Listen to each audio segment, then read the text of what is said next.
শ্রী পরমাত্মনে নমঃ। শ্রীমদ্ভগবদ্গীতা শ্রী গীতার নবম অধ্যায় রাজবিদ্যা রাজযোগ শ্রী ভগবানুবাচ ওম অনন্যা চিন্তয়ন্ত মাম জনা পর্যুপাসতে তেষাং নিত্যবিয়ুক্তানাং যোগক্ষেমং মহামিয়মঃ। গঙ্গানুবাদ। শ্রী ভগবান তার প্রিয় সখা পার্থকে নবম অধ্যায়ে রাজবিদ্যা রাজযোগ নামক 22 নম্বর শ্লোকে বললেন, যে ব্যক্তি অনন্যা চিত্তে আমার চিন্তা করিতে করিতে আমার উপাসনা করেন এবং আমার ধ্যান করে সতত নিয়ত, সেই ব্যক্তিগণের যোগ এবং ধ্যান অর্থাৎ লক্ষ্যবস্তু গ্রহণ করিয়া থাকে।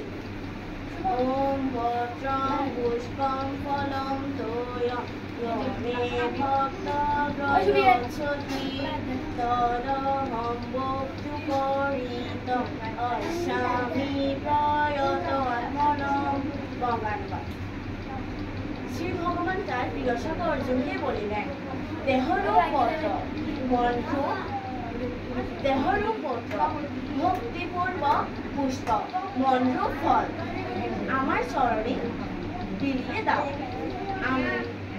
রশি দিয়ে কাটিয়া চোখের অস্ত্র দিয়া আমার চরণ ধৌত করে দাও। আমি প্রতিজ্ঞা করে বলছি, আমি তোমার হয়ে যাব।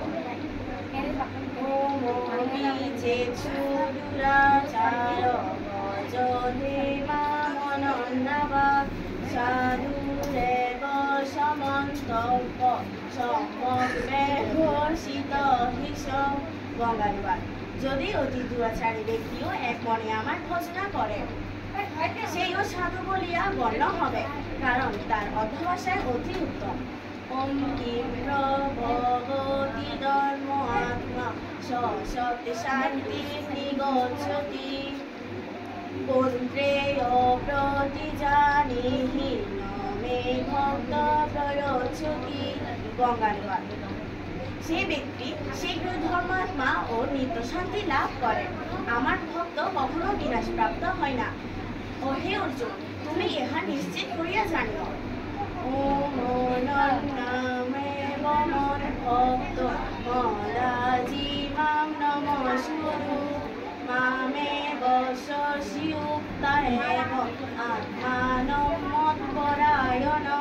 গঙ্গানুবাদ। হে অর্জুন, তুমি আমাকে প্রণাম করো এবং আমার পূজা করো, তুমি আমাকে শীঘ্রই লাভ করিতে পারবে।